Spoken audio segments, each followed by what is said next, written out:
All right, we're live. Welcome everybody. So this is the first show. Welcome to Always Forward with dshaw. Today we're going to be talking about hey Winston. We're going to be talking about a topic near and dear to my heart. Going to market with Node.js. Over the 20 or 30, I don't know, years of my career, one of the things that I like most is the opportunity to create and going to market.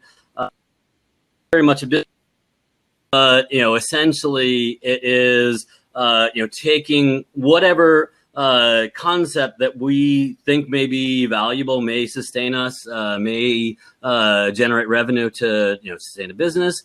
And bringing that to the market, sharing that with the world, taking your baby and putting it out there and seeing if folks love it. So it's a business term, but it's a creative process, and one of the main drivers for why I love technology. And going to market with Node, we have today with me Joe Doyle is the head of engineering at Woebot Labs, and Woebot is a Node.js powered company.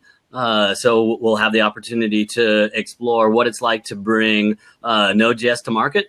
And I'm also joined by David Moore, who is the founder and CEO of FuzzStation and creator of a new fuzzing service. And that is different instance of going to market, where we'll be taking a play into Node.js and then expanding that out to potentially other platforms.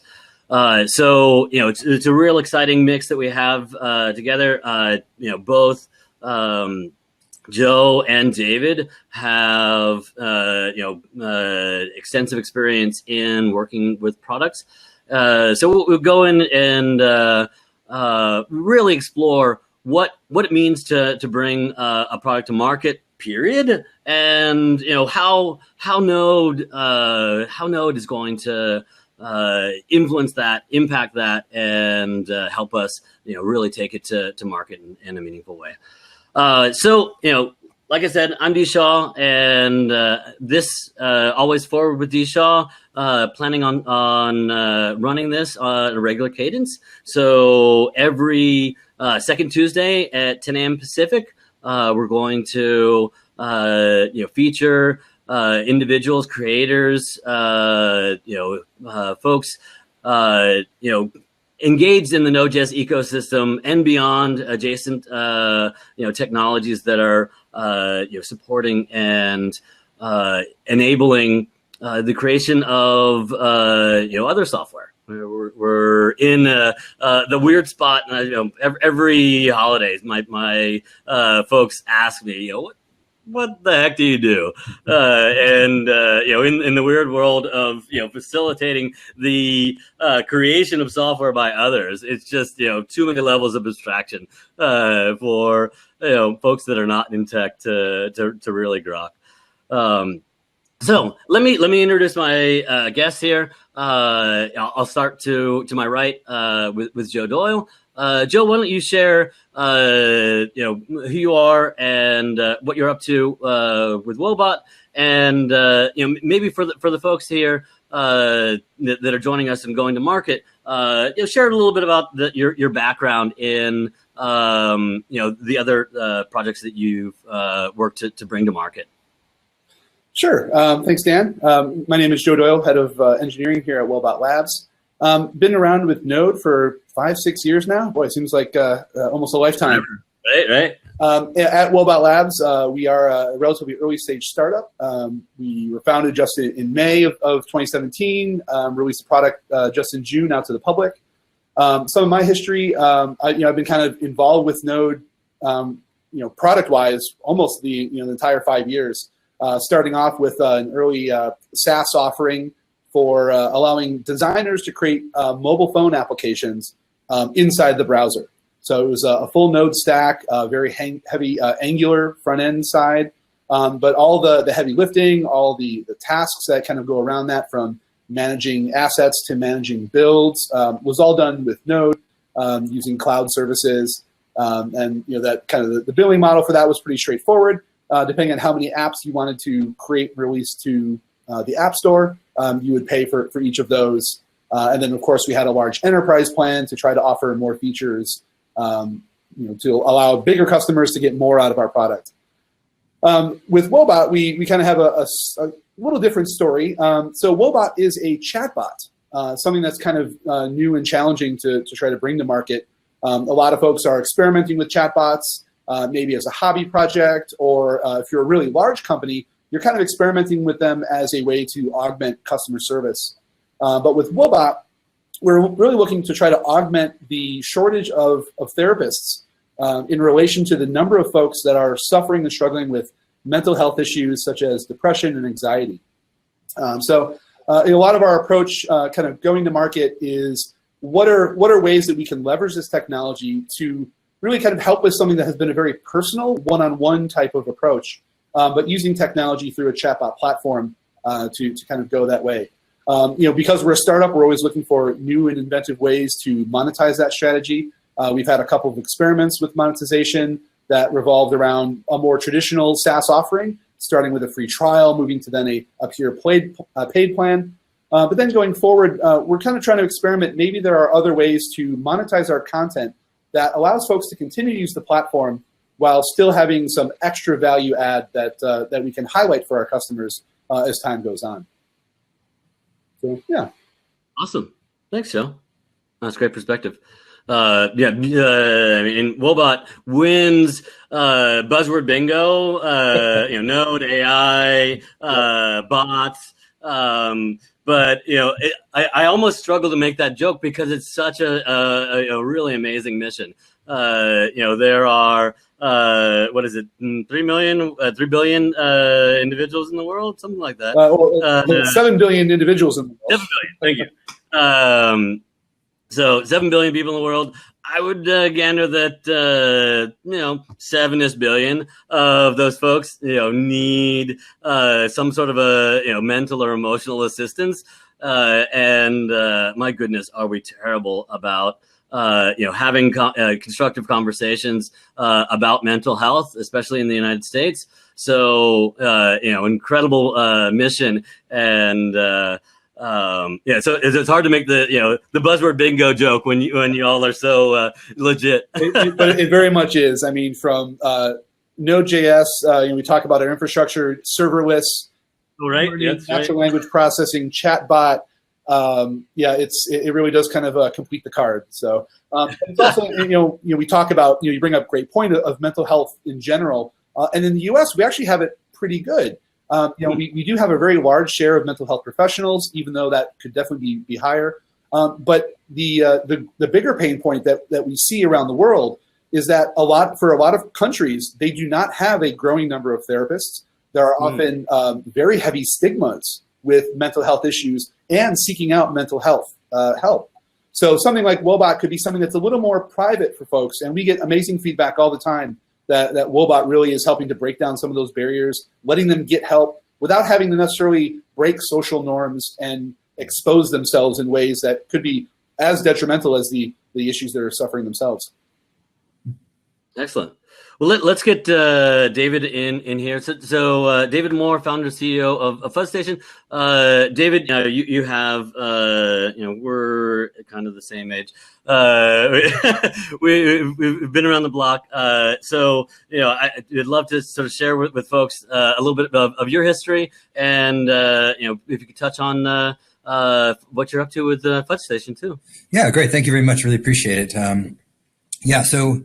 It's always like, do you date yourself or tell a cool story or whatever? I'm going to go ahead and do it. I was actually a 19-year-old system administrator in the 80s. So, nice. Wow. And I was administering Systems 36 computers and dumb terminals, as well as IBM PCs.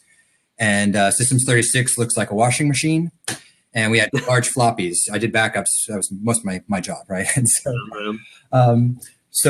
but then I kind of, whatever, I went to school. It's a long story, but I wound up getting a job at Next Software in '96. So I got a huge break in my career pretty early on. And I was hired to be a web objects consultant. And so web objects was Next's effort to get into the internet.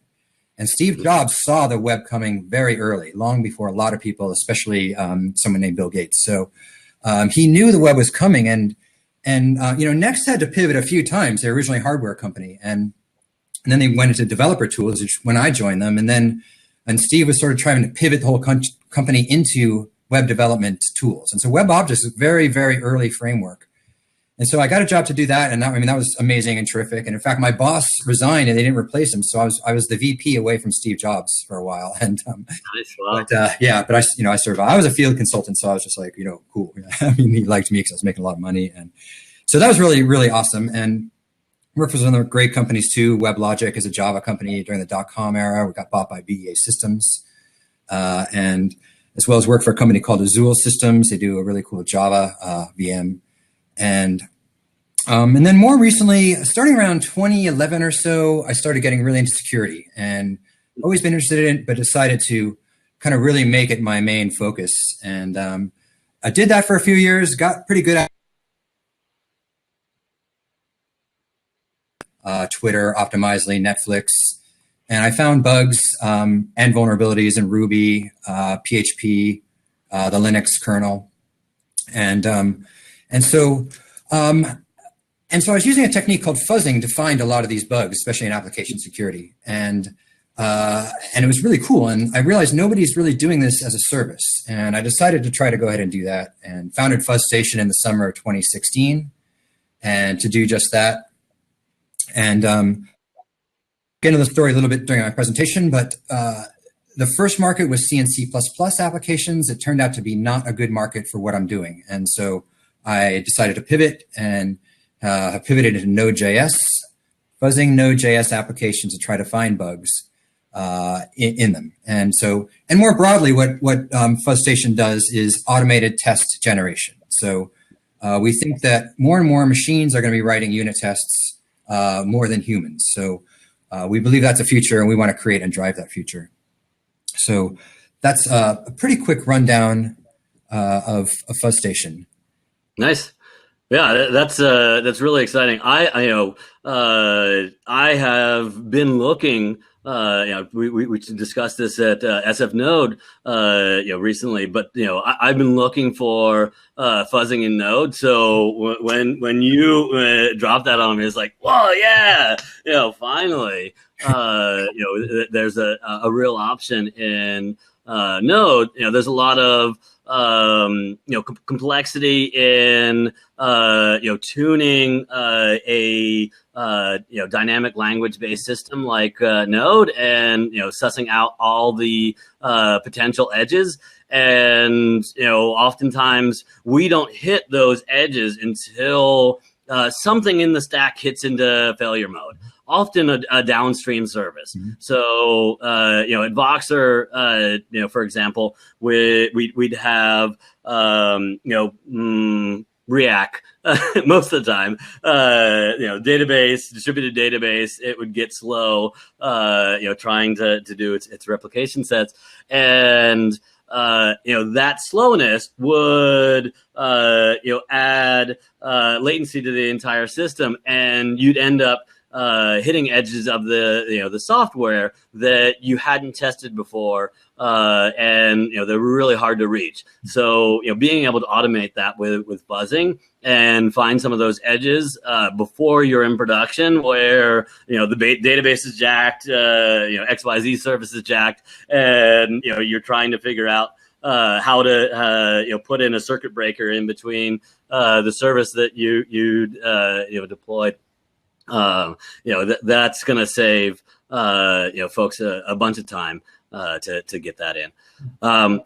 So let's talk about the go-to-market story. So one of the main concepts that we're thinking about when we go into a market is, what is the total addressable market? So TAM, TAM, total addressable market is, one of those things, especially if you're going to go the venture-backed route. If you're exploring a new product offering and trying to figure out how many folks in the world are going to be your customers, to frame Node.js, some of the numbers that we know we can work with are the number of end users. So if you're selling to the individual end users, you could consider the total addressable market for Node.js to be around 9 million users. That number comes from the Node.js Foundation in collaboration with NPM Inc. And that represents the end users in Node.js. In that, you're going to have a much smaller number of companies. You usually take and would 60-40 an ecosystem like that, and say that 60% are going to be professionals and 40% are going to be hobbyists and other individuals who are just working with the tech. So we carve off a big swath early on, and limit it down to folks that are actually interested and able to pay for a product and service. And then you would segment that down into whatever your corporations that are going to buy.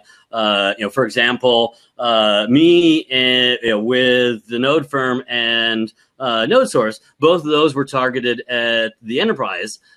So specifically, taking and serving the needs of a very small subset of the market, but a very valuable subset of the market.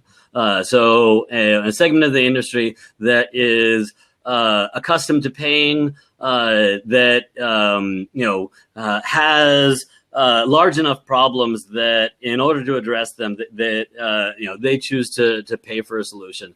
At the sort of founding point back in 2011 of the Node firm, my interest was taking the experience that I had in building startups and helping other creators, and founders use, at the time, Ruby on Rails was kind of the go-to stack here in the Bay Area, especially, where to get a proof of concept up fast, you'd throw it up in Rails. But my experience was that yes, the initial stage of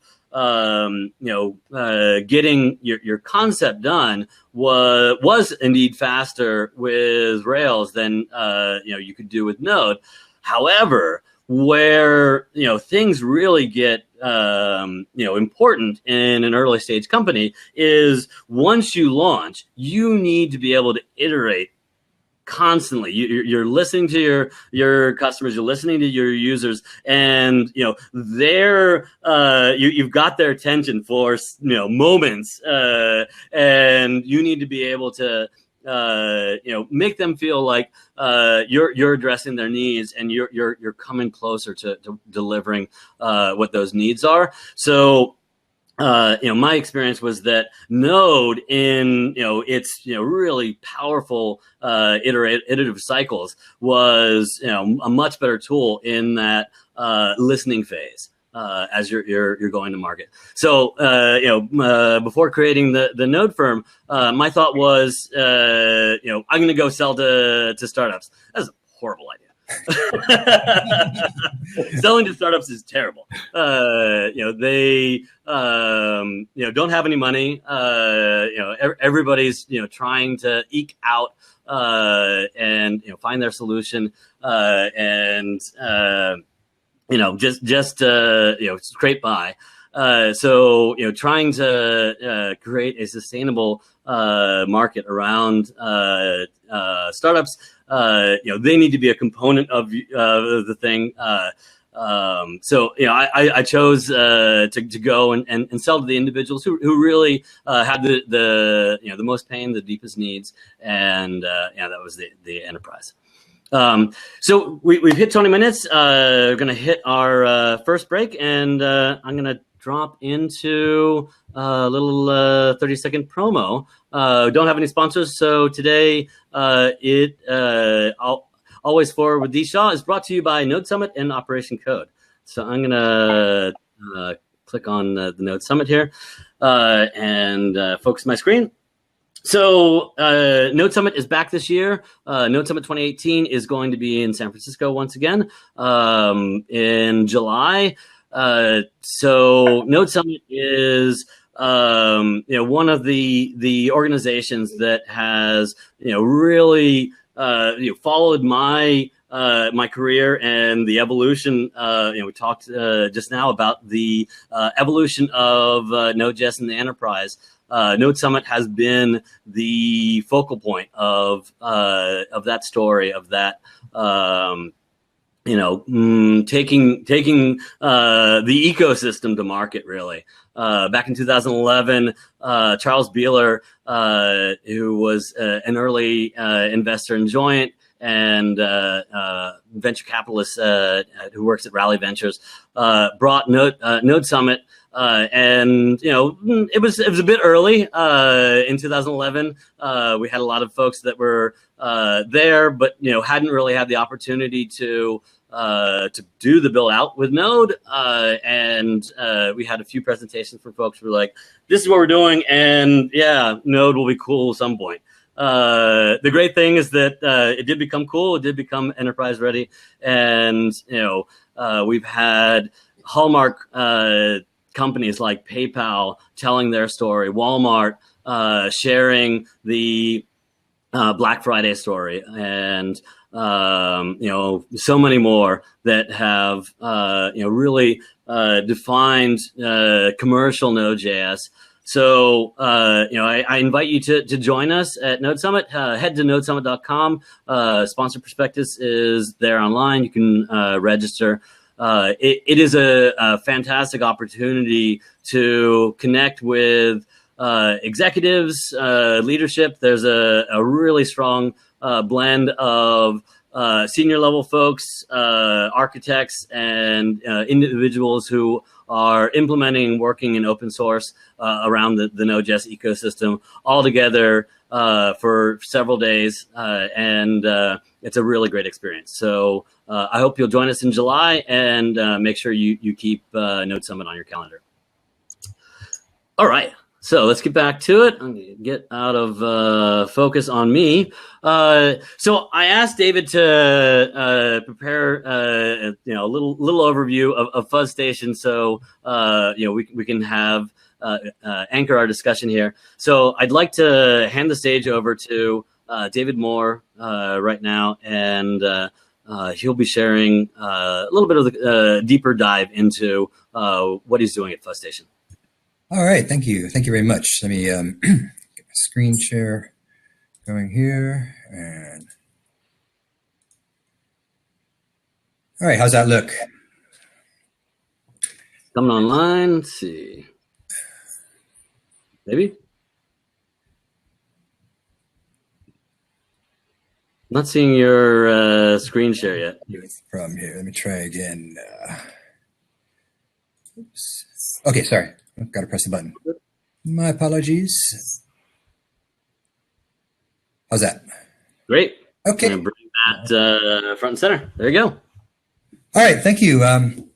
So first of all, thanks, Dan. I really appreciate this. It's a really good opportunity for FuzzStation and for me, and it was great meeting you last week at the at SF Node.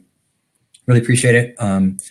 So in today's talk, I'm going to talk about FuzzStation and kind of try to answer what is fuzz testing and why do fuzz testing, as well as talk about the story of why my company FuzzStation decided to pivot into the Node.js market as the market that we wanted to serve as a provider. And so my hope is at the end of this talk, you'll have a better understanding of fuzz testing and how it fits into the Node.js ecosystem. And so I've already kind of talked about my bio and stuff like that, so we're going to kind of just jump right into it. What FuzzStation does is I founded FuzzStation to do automated test generation. And the essential idea is that I think that machines do a better job of writing tests, especially unit tests, than humans do. And I believe that in the future, machines are going to write the majority of the tests. Probably never all of them, but it's going to be far more than they do today. And I founded FuzzStation to create that future and to drive it forward. And so that's the general idea. Now, just like a quick review, handwritten unit tests. Here's an example of a really trivial example. Consider an add function. If you wanted to test it, you kind of think of some corner cases. Let's give it something a little unexpected and see if it works right. Maybe 0, maybe it doesn't handle 0 that well. Probably does, but who knows? -1,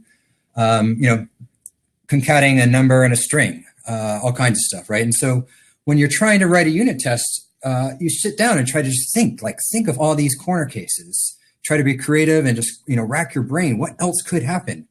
But humans aren't great at that. We do our best, but we miss a lot.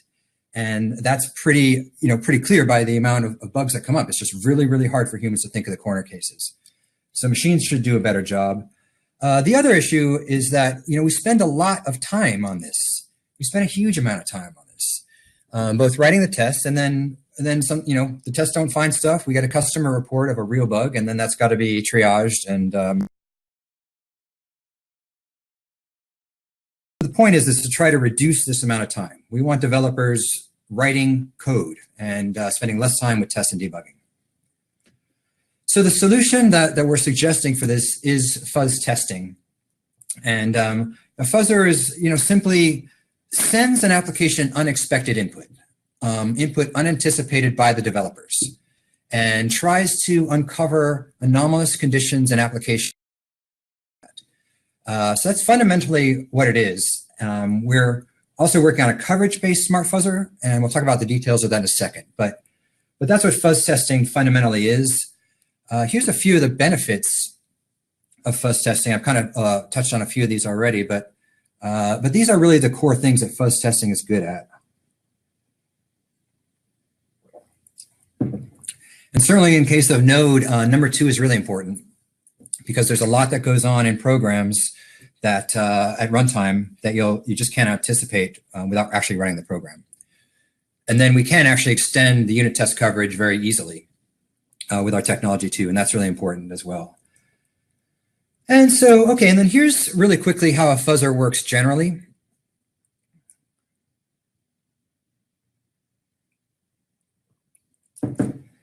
And actually, I do want to talk about the history a little bit. In the 60s and 70s, people took punch cards out of either the trash or the recycling and used that as input to their program in a way to try to just get random input to the program and find a problem. They didn't call it fuzzing then. They didn't call it fuzzing until about 20 years ago. There was a paper from University of Washington which coined the term. And so it's been around for a long time, usually in the context of security work, finding vulnerabilities for C and C++ programs. But it's been getting a lot more popular recently. And so that's kind of a quick background on it. The original fuzzers were dumb fuzzers. They mutated the input completely randomly. So now we're looking at number 3, really important part of this process is how do you mutate the input? And originally it was completely random. And at that point, it did find bugs because there was probably a lot of low-level, low-hanging fruit. But now it has to get smarter. And that's what coverage-based fuzzing is about, which is what we're doing. And with coverage-based fuzzing, every time we take a run through the program, every time we mutate the input, we track the coverage. And so the fuzzer knows over time, over all the previous attempts at the function, what paths have been covered and what haven't. And so given that knowledge, it tries to mutate the input in a way that will find new paths through the application, craft the input. And it does that in an intelligent way. And because it does that, it can get really extraordinary coverage. And so that's an important point with coverage-based fuzzing. Another thing I just want to look at is number 2, monitoring for an anomaly. It depends on what language, or what is the anomaly you're looking for, and are you going to be able to recognize it when it happens? So in buffer overflows in C, Memory corruption, it's quite easy. It's a crash, very easy to detect. Other languages, you have to think about it. So in JavaScript, we're monitoring for uncaught exceptions and unhandled promise rejections, both of which are very serious cases, and we can monitor for them pretty easily. So that's pretty much what a fuzzer does. And you tend to repeat thousands or millions of times. When I was fuzzing Ruby, I would fuzz it for a week. And you're looking at tens of millions of times. And it might take that much to find some weird corner case that would trigger a crash.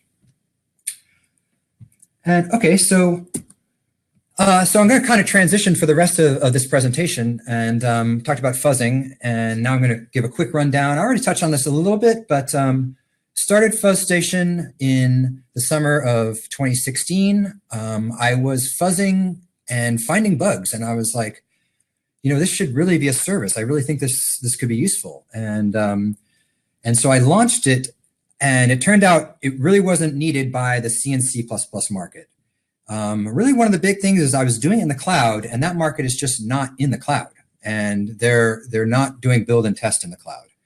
And they also don't tend to have these tight iteration cycles like Dan referenced earlier. They test for a while and then release. They don't have CI/CD kind of mindset. And I was trying to force that on the market. Didn't work. So that became pretty clear. And so I was like, okay, I still think fuzzing is very powerful, and there's a place for it somewhere. So the question is, what do I do? Like, what platform do I look at or language to try to bring fuzzing to?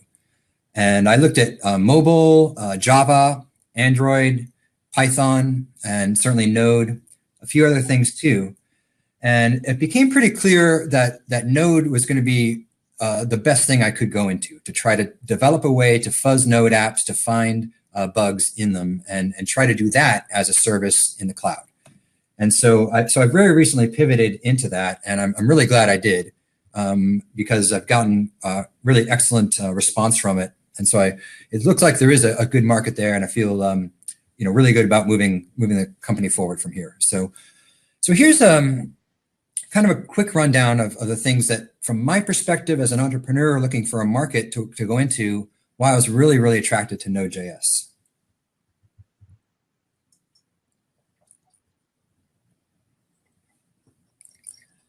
And so the first thing was that the C and C++ market was small and not growing. And so anytime I talked to any venture capitalist or other investor, that came up quite quickly. And they were right.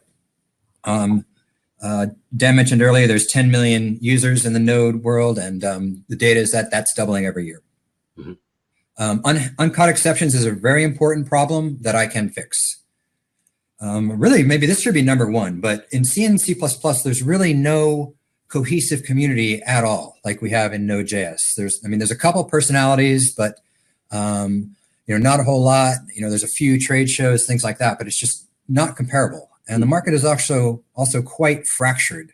Things like embedded in IoT and servers. There's not like a cohesive central market for me as an entrepreneur to try to address. Mm-hmm. It's a lot harder to address a fractured market. So that's a huge thing for me. And that's really due to the effort of a few individuals over the last 9 years is why we have such a great community in Node.js. And then finally, since I'm trying to automate everything, it's really important that the install and test cycle be easy and standardized. Again, in C and C++, things are built all kinds of ways and tested all kinds of ways. CMake, auto tools, standard make files. There's a bunch of different test platforms. So it'd be quite a nightmare for me to build a system that could just build and test those without any intervention from the customer or me. So in the case of Node, we have a great way to do that, and it's pretty amazing. So I can just install, run the tests. It's all very straightforward. So that's kind of the main reasons. And so I've got to say I'm really, really happy I did it because it's worked great. I'm getting great interest from investors and prospective customers. And it also is very fast. I used Node in 2013. I had a side project. I was trying to do static analysis in the cloud as a service. I set that aside because I got a good consultancy, but so I used Node a little bit, but coming back to it, I'm really amazed at how fast I am able to develop code as well. So I'm going to kind of wrap it up with that and say thank you Dan, really, very, very much. And please hit me up, or we'll talk about this a little later, but I'm highly available. So thank you very much, Dan. Really appreciate it. You bet. Yeah. So I dropped the link into the chat, Fuzz Station with a 0 on the where the last O is in station. So go check that out if you're looking to improve your quality of coverage. This is a great place to start. So I know a lot of teams have adopted do or die 100% coverage. And those of us who have been around for a bit know that 100% coverage is not necessarily 100%. So that's something that with some automated tooling, you can really take those numbers and bring those into meaningful territory. And really excited about the opportunity to automate those tests in bringing Node.js to the enterprise. One of the questions that I've gotten repeatedly from engineers who are used to developing in Java, with Java, there's so much boilerplate that you're building everything with an interface, and that interface has a standard set of tests that you're gonna define. You got beans that have standard setting approach, and you basically hang tests off that. So you can get a very high test coverage number in Java just because everything was spoon-fed to you.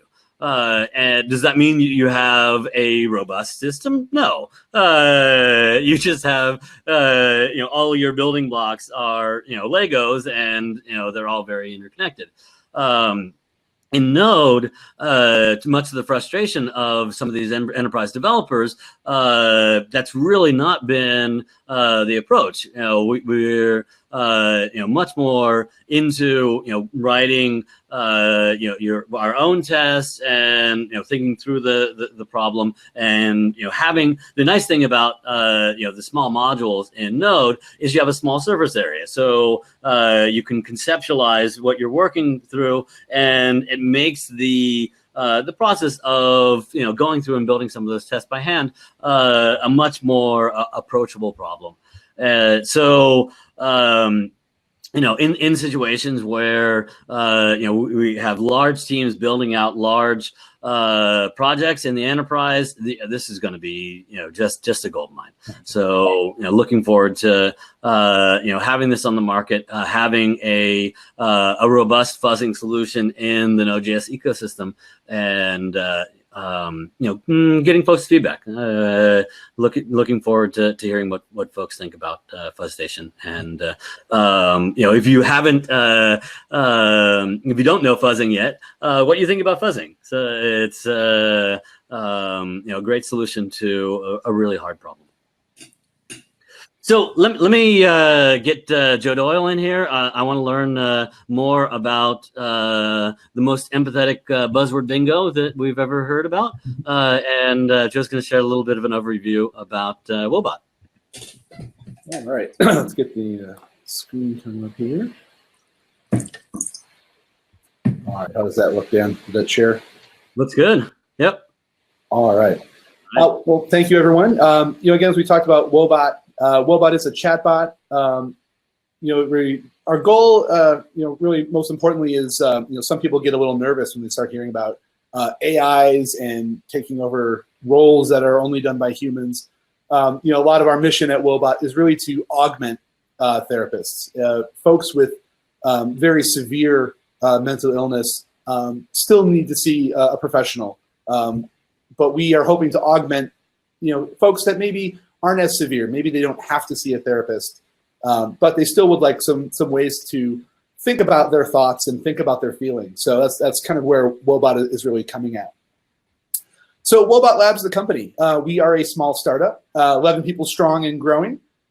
We were, as mentioned before, we were founded in May 2017, and we launched Woebot to the public in June. One of the best parts about Woebot is the core bot code was written in just 6 weeks. A lot of that really is kind of attributed to the developer ergonomics of Node.js, being able to rely on the large NPM ecosystem, as we kind of talked about before. That really kind of is a testament to how fast development can be inside of Node. Most importantly, the thesis of the company is based on a published Stanford research project. Our CEO, Ali Darcy, is a Stanford PhD and MBA. We actually do have actual psychologists on staff that kind of make sure that we are writing the correct content, saying the right things, and following the right rules when it comes to how should you be talking to people that are trying to figure out their mental health status. So we talk about really what is Woebot doing, right? We know it's a chatbot. We know it's kind of something that can augment therapy, but really the idea is chatbot helps kind of monitor your mood and really learn about yourself. A lot of the ideas and concepts of Woebot and how he presents these ideas comes from a technique called cognitive behavioral therapy, or CBT, if you're familiar with that. And really the goal is we cannot be a therapist. We cannot be a medical advice-giving chatbot. There's a lot of rules and regulations and laws around that.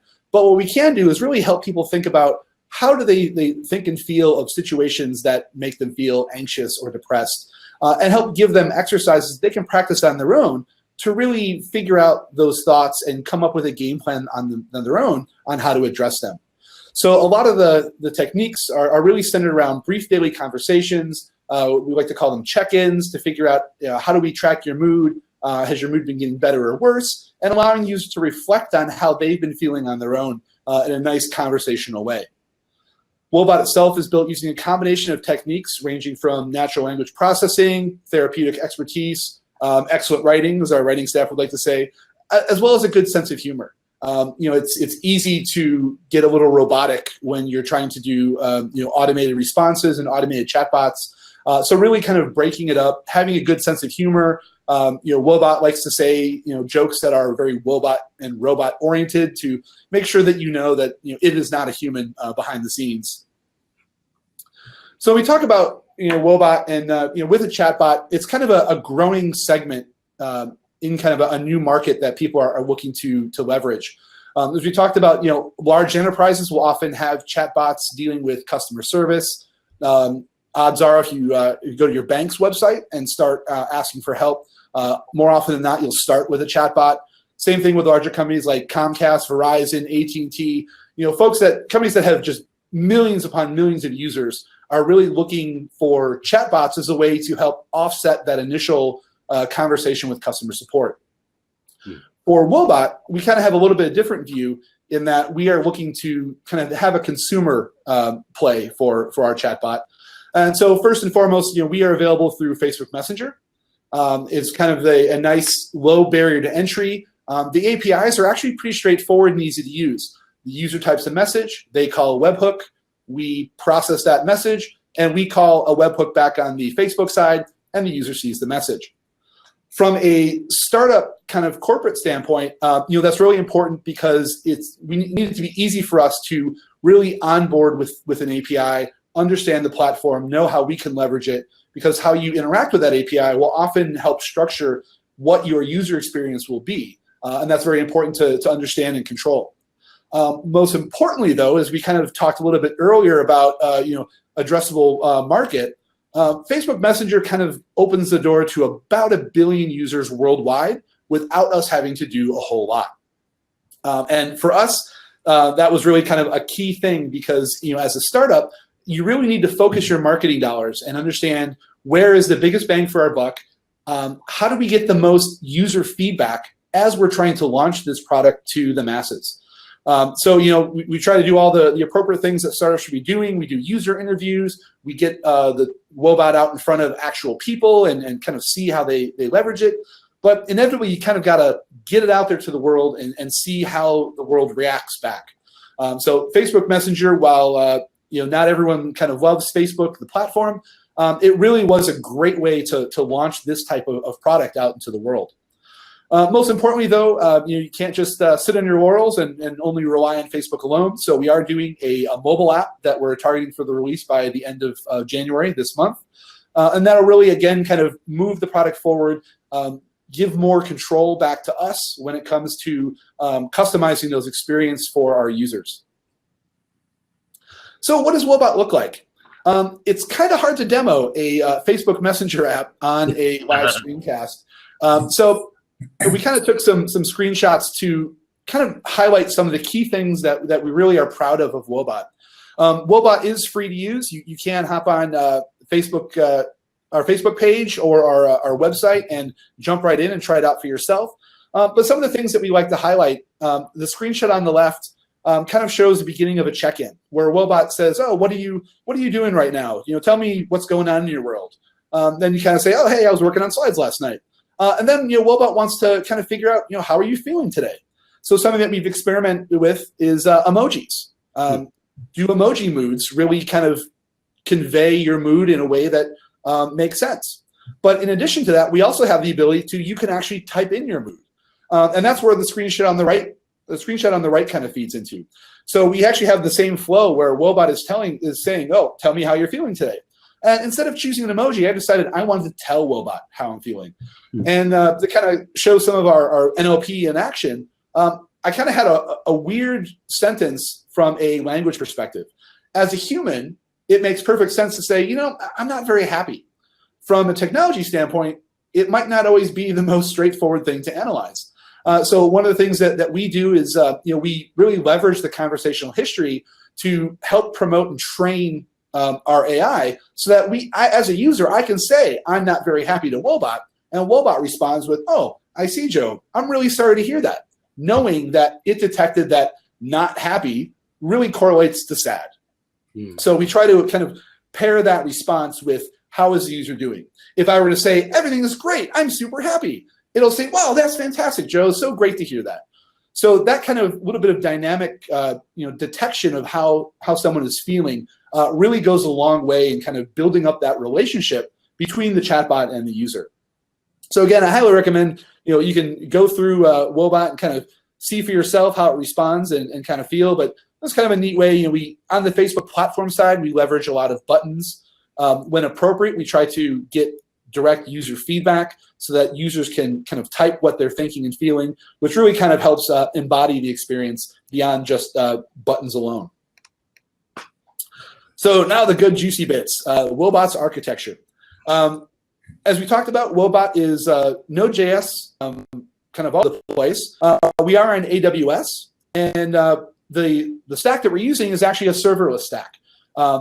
Amazon Lambdas and kind of a serverless architecture is something that is very well suited to a chatbot infrastructure because we don't need to do anything until a user says something. So leveraging a very common Lambda pattern with using the API gateway as kind of our front door to the world, that we can establish routes and URLs that Facebook will call. Those will then feed out to the appropriate Lambda based on the route that we did. That Lambda will then spin up a node instance, load the code that we need, execute that. Some of our user profile and some of the history for specific users we store in DynamoDB. And it kind of all goes back to Facebook, and that's how we start a conversation. One of the things that's very important with chatbots is that repeated engagement. How do we keep the user coming back? But how do we also do that in a non-annoying way? So one of the services that we have, we also leverage Elastic Beanstalk to basically do a periodic check-in where Woebot will reach out to you saying, "Hey, would you like to chat again? It's been about a day," or maybe you don't want to talk as often, and Woebot will reach out every 3 days, or kind of leverage a back-off strategy if a user isn't quite responding. So we don't want to overburden the user and kind of ping them every 12 hours. "Hey, it's Woebot, chat. Hey, it's Woebot, let's chat." We really want to be sensitive to how often a user wants to check in and reach out. Best part of this infrastructure is this scales very nicely across multiple platforms. Because for the most part, the platforms are going to behave in the same way. Payloads that we send to Facebook, the payloads we get back, are going to be different than when we have a mobile app or if we expand out to other chat programs. But the gist of the system really is the user is going to send a message. We need to figure out how do we respond, what did they say, and then once we've determined that, we send the message back and then the user sees that on their application.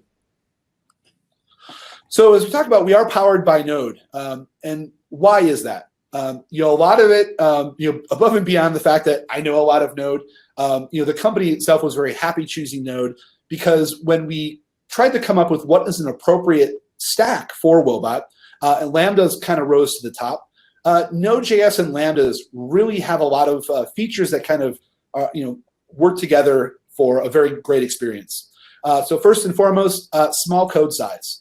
Lambdas are meant to start up very fast, execute, and then potentially go away. So with that, having a small code size and a quick startup time with Node.js really makes Lambda a great use case for us. In addition, something that isn't really on the slides, but JavaScript and Node really are first-class citizens, not only on AWS, but pretty much all of the major cloud providers. So when you're leveraging Node and JavaScript for your startup, having that first-class support, being able to leverage all of the newest and best features can really help speed up time to market for your startup. Another great benefit of Node and JavaScript is we can kind of JavaScript all the things, we kind of like to say. We've got our Lambda services in Node. We have our worker service to kind of things that need to be either time-based or things that might take up more CPU time. We can break those out into Elastic Beanstalk, leveraging Express. Our internal dashboards that we have to monitor how the service is doing. Very easy to do in Express and React, very low barrier to entry to stand up new web services. And then even down to the mobile app. We're using React Native to really reuse a lot of that internal knowledge we have around Node and React and JavaScript to really allow our engineering staff to touch all the pieces of the company, and maybe not not an expert in every single segment of it, but if it's crunch time, we really need to figure out a bug, we really want to move fast on a thing, we really can get all hands on deck from an engineering perspective to help build out the tooling, fix a bug, add a new feature. So it really, at a startup where time is money, that's really a big deal. Again, as we talked about, being able to leverage existing modules on NPM really is important. When you're at a startup, time to market is critical. You can't have a not invented here mindset. It's great as it is to be an engineer and say, hey, I'm going to build everything from scratch. It's going to be custom and awesome. The reality is you don't have time for that. You really have to, what is the easiest way to get this tool up, built, live in the world? How do we adapt it? How do we pivot? Leveraging the NPM ecosystem really is a fantastic thing to leverage these solved problems and just kind of plug and play right inside of your application. So that has been a huge boost by choosing Node.js and JavaScript for our stack. That's awesome. So we talk a little bit about natural language processing, machine learning, NLP, and often that's not the kind of thing you hear Node.js around. Unfortunately today, it's a little early for NLP and Node and AI to be a first-class citizen in Node. Today, most of our work is a very traditional stack where we have a combination of Python and C++ for the training and execution of that NLP. We can kind of shell out using Node to these pre-existing binaries and libraries to execute that NLP because that is the fastest way to do it. But that said, we are experimenting with ways to leverage NLP natively in Node. With things like Node 8, Node 9, async await, the NAPI, WebAssembly, the world of high-performance Node is shifting dramatically. Node is very, very fast, and it is getting better and better suited to things that are higher CPU usage, like doing NLP and machine learning. So some of the experiments that we're doing are really looking at ways to bind to the NAPI or native API inside of Node, looking at ways to leverage and compile down existing C++ libraries into WebAssembly and being able to load that up natively in Node. And even for some of the algorithms that are single-threaded, we can actually do them in pure JavaScript. Facebook has a great library called FastText, which is a fantastic way of doing word NLP and categorization. And I've actually written a version of that in pure JavaScript.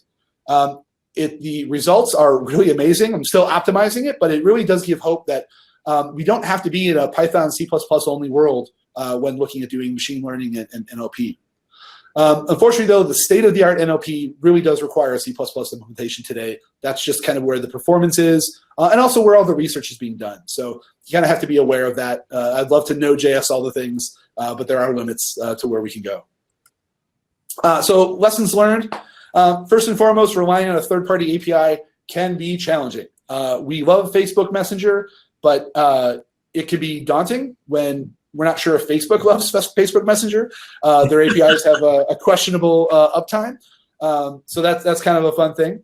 Emojis are complicated. Young folks love emojis. They love to emoji all the things. But not everyone does. And also, everyone has a different view on what does that emoji mean. There are many studies that have been out to try to determine what exactly does that frowny face mean? What exactly does that tear next to the eye mean? Is it sweat or is he crying? So that's kind of an interesting challenge when trying to communicate with humans. Another thing is people don't know what state of the art is for AI and natural language processing. A lot of the feedback we get are people are upset that Woebot did not understand their paragraph-long, complicated set of emotions where when we look through and read transcripts, they conveyed maybe 14 or 15 different emotions in this giant essay. And they're upset that Woebot couldn't comprehend everything. As much as we are making major strides in language processing, state of the art is not 100% conversational equality with a human being. And people really want that.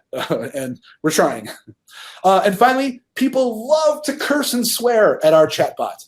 And from what we've heard talking with other chatbot companies, that is kind of a norm. People say the dirtiest, rudest things to our chatbot. And that is kind of par for the course as humans like to stretch the bounds talking to automated devices. So the future of Woebot is really very bright. We have great retention. We get such amazing feedback.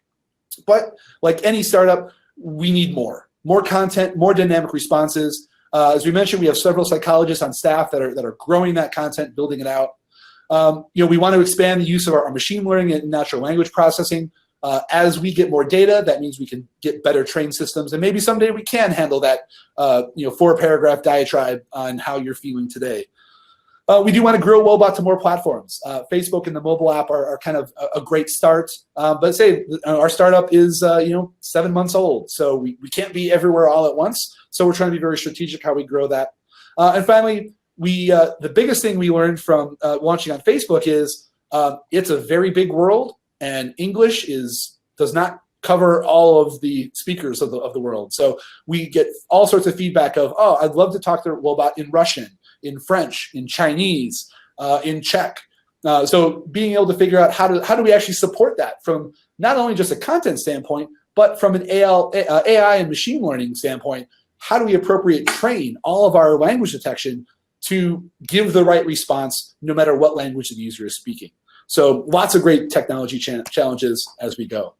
So that's all I've got. Thank you so much. You can find me on the Twitters at Joe Doyle 23, Joe Doyle 23 almost everywhere. So thank you very much, Dan, and thanks for everyone for listening. That's awesome, Joe. I think that's really exciting to both the human approach and the technical. I wanted to touch on real quick the low-level bindings. So right before the holidays, I was chatting with the creator of SciPy, Travis Oliphant, and we were sharing some of the experiences of the ecosystem. As many of you know, I've been focused on the two big adjacent ecosystems to Node, the web platform and the cloud native ecosystem. And one of the areas that I would love to see Node really advance in is the scientific community. Python has sort of settled into this go-to platform, and it's basically go-to platform for AI and NLP, natural language processing, and it's not because any of that code's actually written in Python. It's just the bindings. It's just the community. The bindings of all of that infrastructure is all written in C, C++, or Fortran. Some of the numeric stuff is absolutely ancient, well-defined, well-tested, proven out. When we're looking at scientific and mathematical applications, you value correctness overall, most of your things, and then there's interface and community. So in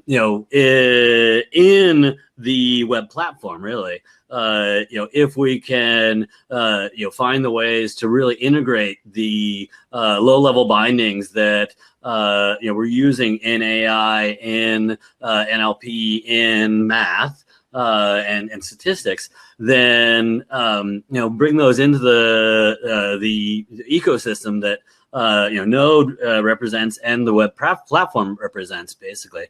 Then we can really shift and bring forward I believe a whole new ecosystem of data and iteration.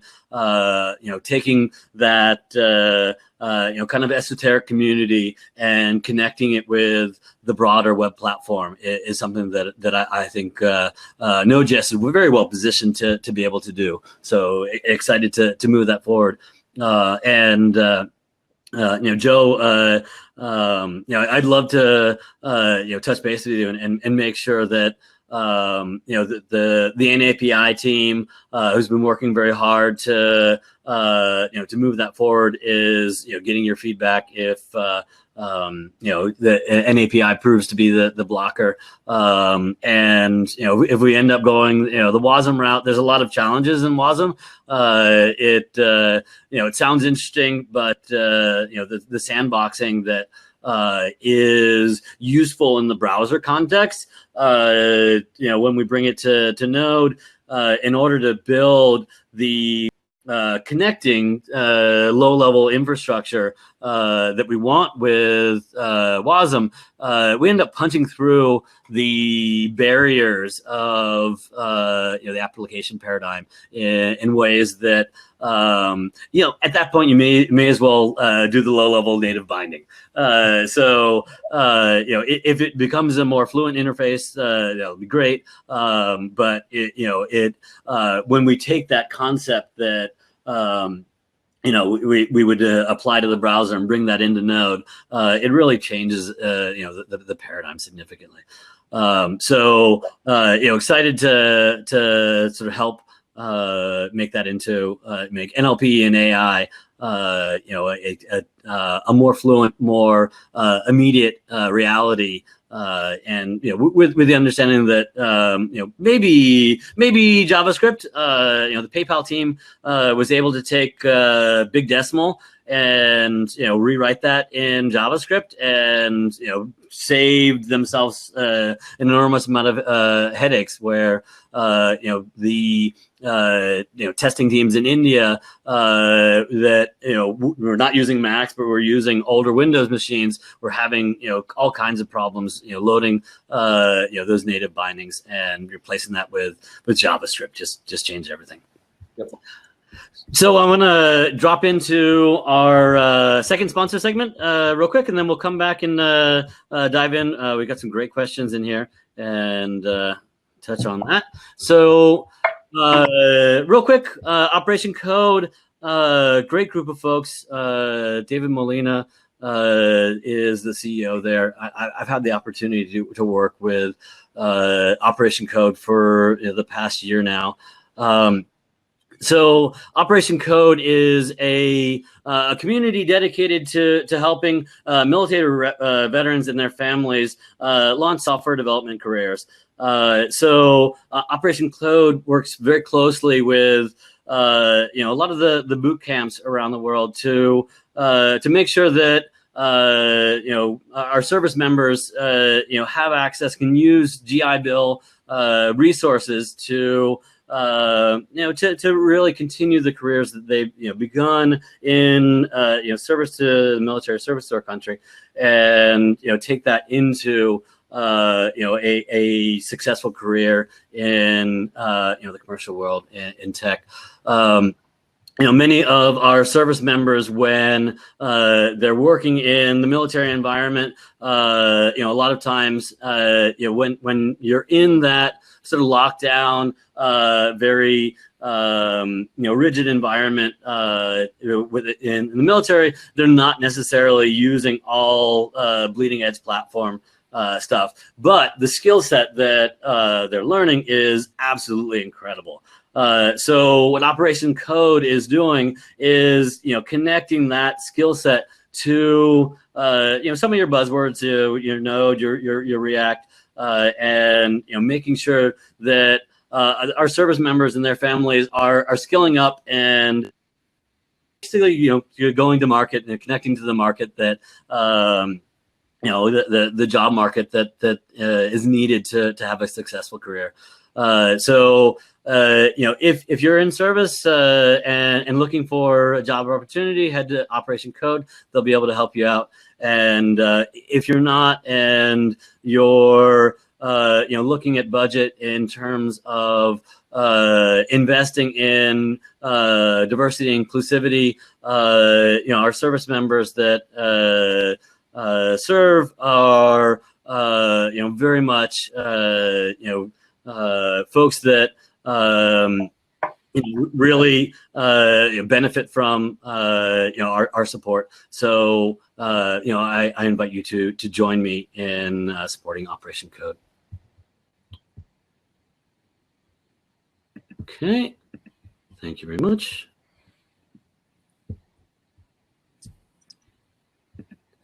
So let's dive into some of the questions. I'm going to start with Tony's question here, and he touches on fuzzing.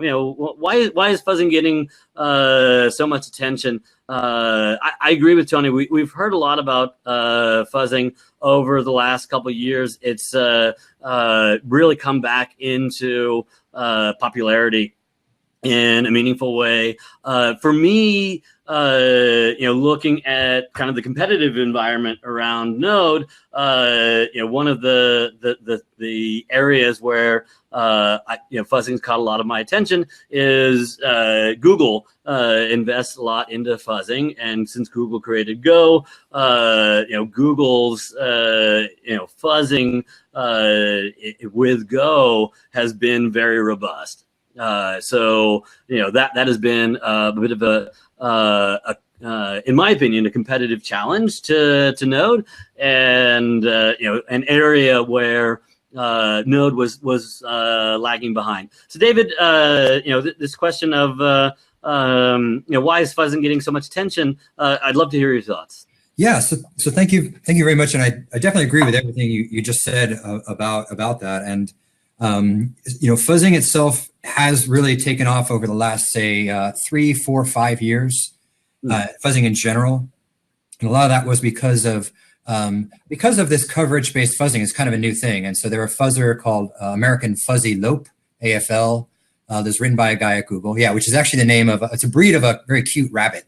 So and it is a fuzzy rabbit. So AFL and then Live Fuzzer is an effort of the LLVM project. And they both are pretty similar, and they work in pretty similar ways. And they both came out around the same time, and especially AFL came out a little earlier, and just incredibly groundbreaking, and just knocked up a huge trophy case of really serious bugs. And virtually, at this point, virtually every open source project written in C is in the AFL trophy case, and many of them in the Live Fuzzer as well. And so certainly another factor too, Google has been driving it quite a bit. They have an effort called OSS Fuzz as well, which was something like what I was doing with FuzzStation originally, but for open source. And so they just extended their internal fuzzing infrastructure to open source projects, which they call Cluster Fuzz. But OSS-Fuzz is the project, is the external name.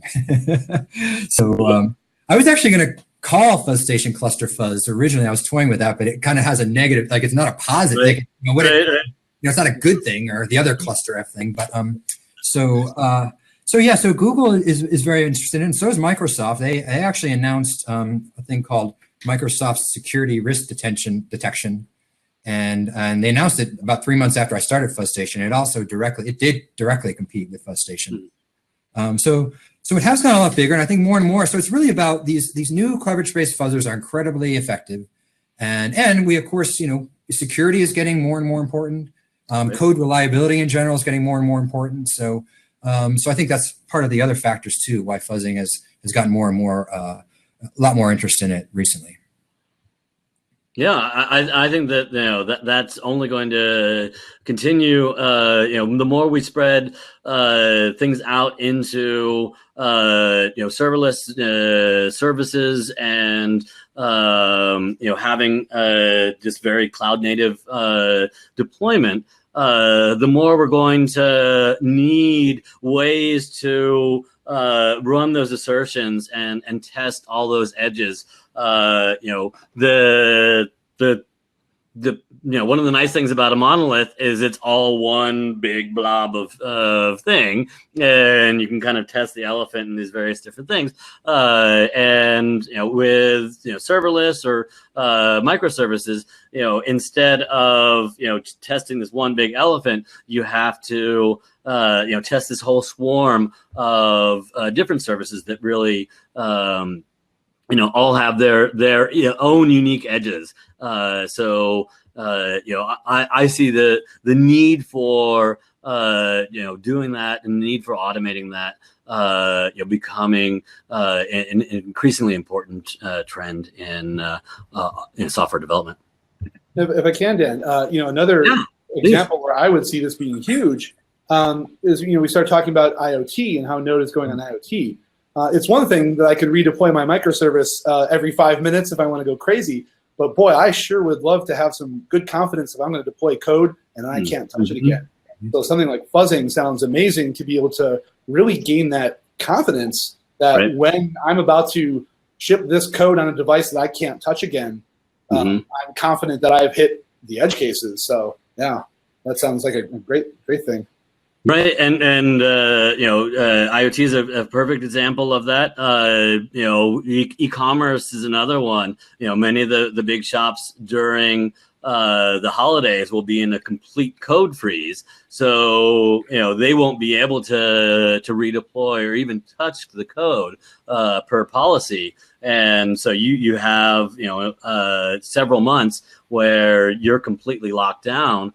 And so you need that same sort of confidence that you've done everything you can to make sure that the code's going to be live, and if you're in a situation where you do need to redeploy, those are considered rocket surgery, and you don't go there lightly. Great. Well, thanks. So let's touch on what's different about going to market with Node.js. Node is a very low level platform compared to many of the others. In a way, strangely similar to C++. We're able to go and go really detailed and low, but we exist in this very higher order web platform ecosystem. So if you look at the Venn diagram of the web platform and Node, they're really very intersected circles. The areas that Node goes outside of that is pretty small. So when you're talking about going to market with Node, today you're thinking about going to market with web technologies, and typically you're going to market with cloud native ecosystem. You're going to market with Kubernetes or serverless, and really, and those are things that facilitate that iterative approach. If you're writing Node code and you don't have some CI/CD infrastructure set up, you're doing your team an enormous disservice, because the power of Node is really in that iteration, the ability to take concept to reality in a very short amount of time, and if your infrastructure is stuck with having to do an automated, non-automated deploy step, then that's just not the Node way. So you bring a lot of really great practices with Node. We have the opportunity with such an attentive community to get feedback along the way. So that iteration and feedback loop is intrinsic to the Node.js ecosystem, and I think fundamental to what you want to do in approaching go-to-market with Node.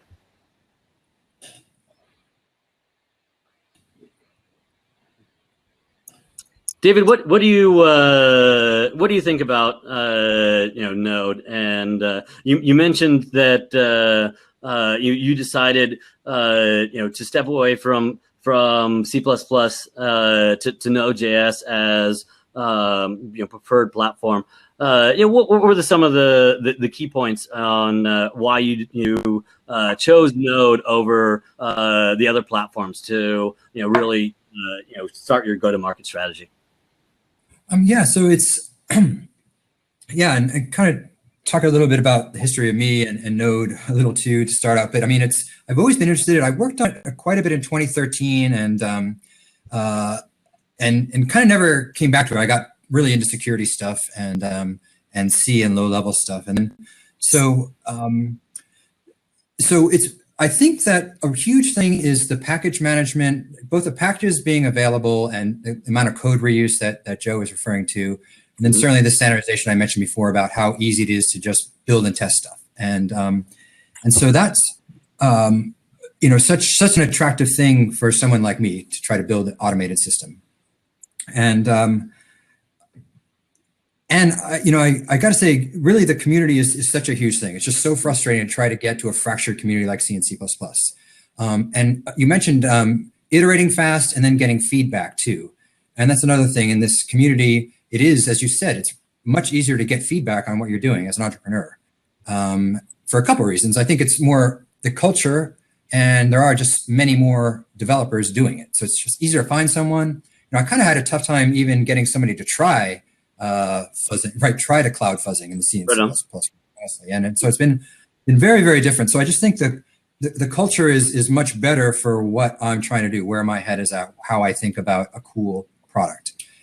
So that's, those are really the major things that I'm finding that's really great. And then Node has gotten, it's gotten much faster. I mean, I didn't really use it much for about 4 years. So, and so it's awesome how it's gotten faster, and just, I don't know, a lot of things are really, really nice about it. I do like async await as well. I mean, that was one thing that bugged me, kind of, the Christmas tree or the old, the usual thing. And I know I've done multi-threaded program for a very long time. I'm used to things happening in weird orders, but I'm also still used to synchronous programming, or the idea of, things happen here, right? And so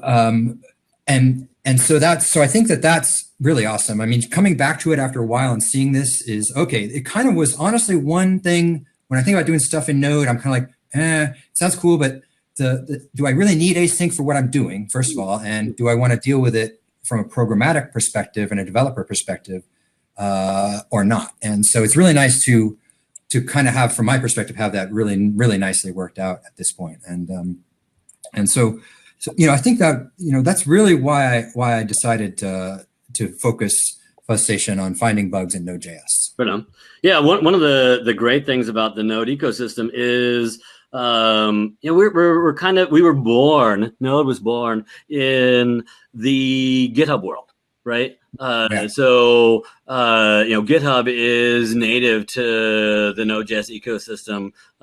Just behind the npm registry, a click away is usually whatever the project is on GitHub, and so we're used to sharing our code. We're used to iterating through our code. Those workflows that are native to GitHub are native to how we do.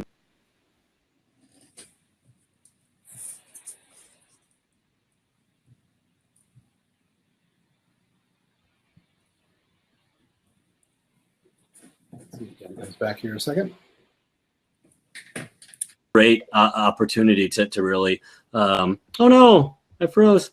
It's a great opportunity to really leverage that that infrastructure that's already there.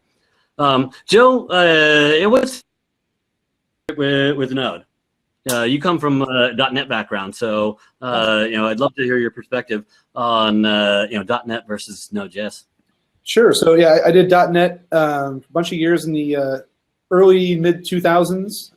Actually working for a consultancy, so we did a lot of sites. We talk about e-commerce. Kind of one of the jokes we had is really we are a Excel sheet replacement company. As we turn business processes that people were doing inside of a spreadsheet with one person.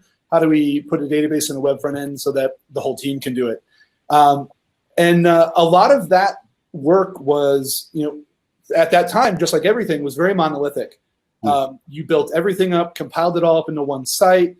It did all the routes, it did all the things. It talked to the database, and it was just this giant collection of code.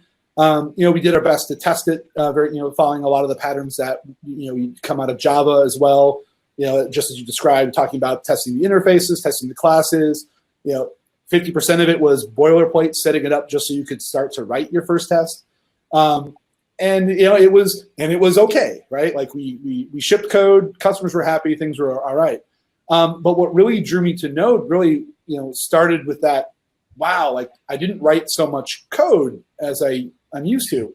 I could use this npm thing, and this weird guy Substack seems to have written everything that I want to do. So, I'll pull that in, I'll plug it in. It's documented. If I want to see how he did it, I can, as you say, one click away, go to GitHub, and there it is. It's 20 lines. Cool. And as we started moving into more commercial space with Node, and starting to have businesses rely on it, those same kind of like oh cool moments turn into a business value. We talk a lot about not rebuilding code that someone else already wrote, and especially in the early days of Node, I was not an awesome Node developer when on day one.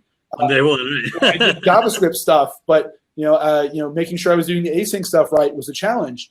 But being able to leverage folks that did have several years of Node experience before me and seeing their quality code, not only because I can use it inside of my now commercial product that I want to have that high quality, but also then it grows my knowledge as a developer and as I learn how to leverage Node commercially in a successful way. But really, all the points that you talk about, it almost feels like a broken record this many years into the Node story of, JavaScript has become the language of the web and the language of modern tooling. Everyone has a website. Everyone's creating websites for either their product itself, their marketing homepage, internal dashboards. There's going to be JavaScript there. And then to port that same knowledge from the language over to Node is huge. And as you say, we're used to JavaScript of the web is very sandboxed, very focused, very limited. But now you bring that to Node, and you can do it all. You can write the files, you can write the sockets, you can do low-level math.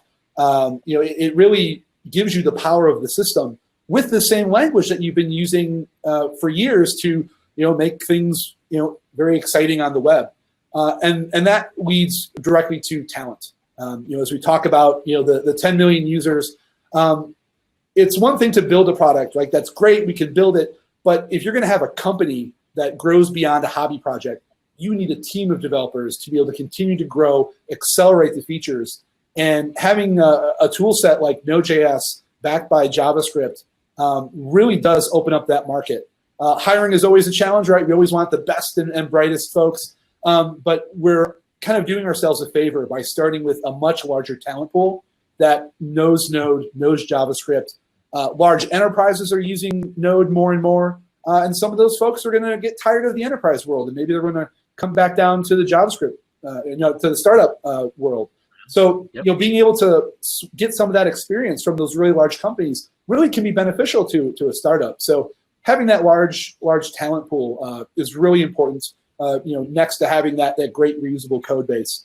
And as we talked about, JavaScript and Node are first-class citizens on all the cloud environments. When we talk about cloud native stuff, like Node can be there, Node can run there. The APIs work great with JavaScript. So it really is a nice way to have a lot of choice. How do we build our company around tools that make the most sense?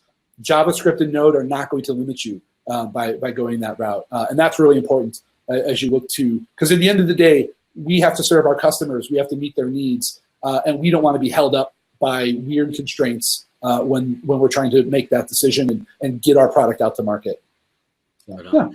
And my good cost profile of starting with getting an echo. Did you guys hear the echo? Yeah, a little bit.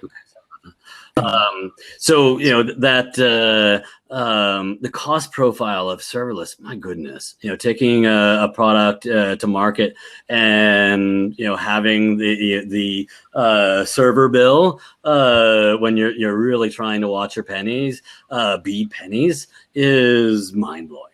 So early on in an initiative, just having your cost in check and not having to overextend yourself, and Node being kind of the major platform for serverless, it's just a perfect fit. So I'm going to let Joe have the last word. We have a couple more questions, but we're running a little bit long, and I want to be respectful of everybody's time. So to wrap things up, I want to make sure I give everyone the opportunity to plug something. I'll go ahead and kick things off. So I'm going to share a little bit of what I've been working on. Not in the commercial side, but on open source. So over the past few months, I've been plugged into the community committee, and I took on an initiative focused on Node.js end user feedback. So Node.js project is absolutely massive. Like we said, we have 10 million users, globally, and the Node.js project does a great job of addressing bugs in the runtime. So you come submit an issue into GitHub /Node.js/Node. There's really huge team of volunteers all across the world that are collaborating there, working on Node.js.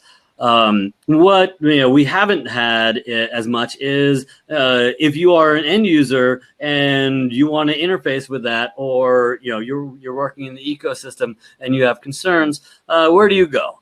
So the user feedback initiative is really building those bridges. One of the first things we did is work with the benchmarking working group, and there's a survey up. I dropped a link in the chat.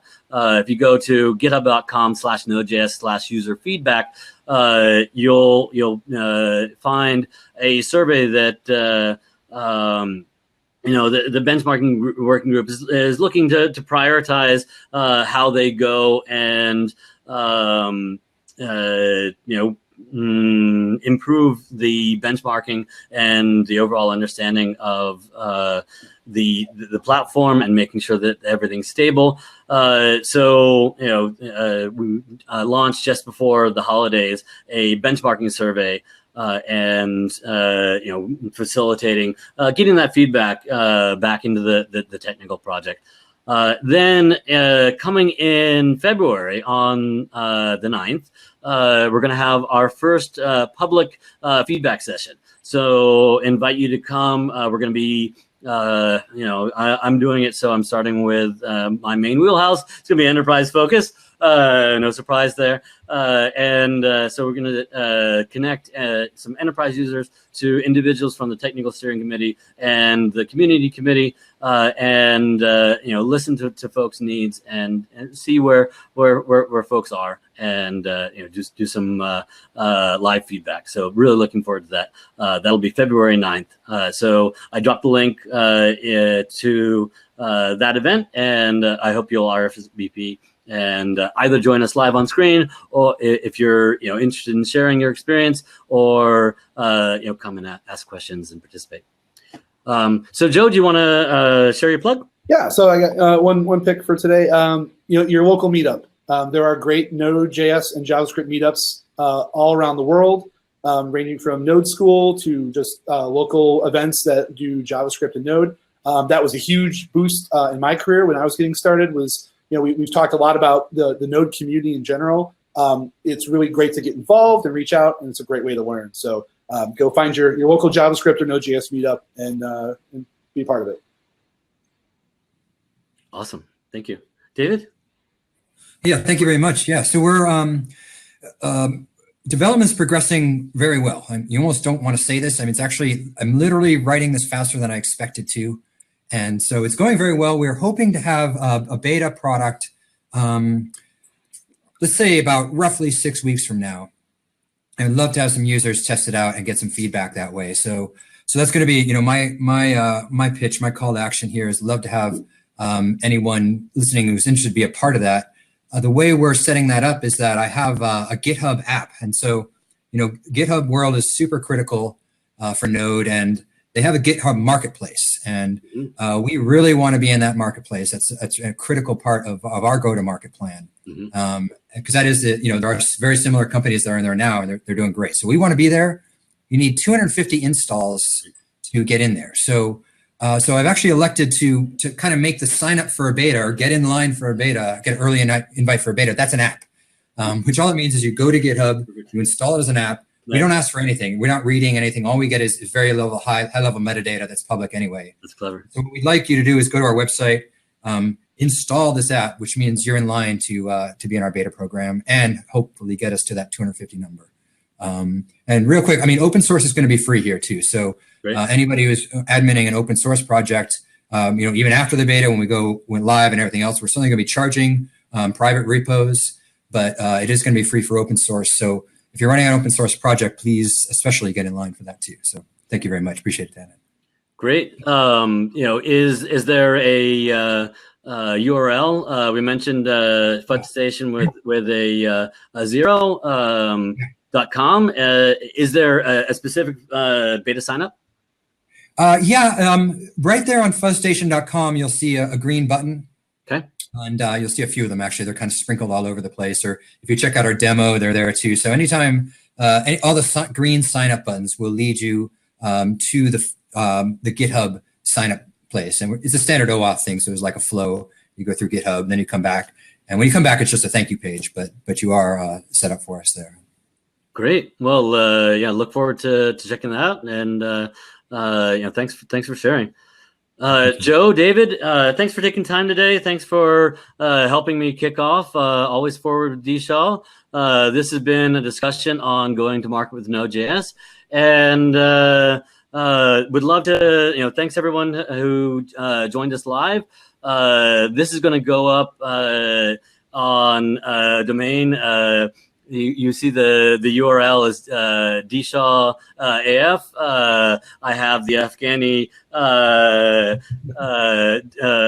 domain for dshaw, so it's going to be dshaw.af.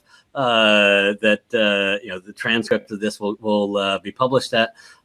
So look forward to sharing more with you in this forum. I love how Crowdcast enables us to have this discussion, drop into some presentations, come back, have some Q&A, and eventually we actually have the ability for guests to join live on screen as well.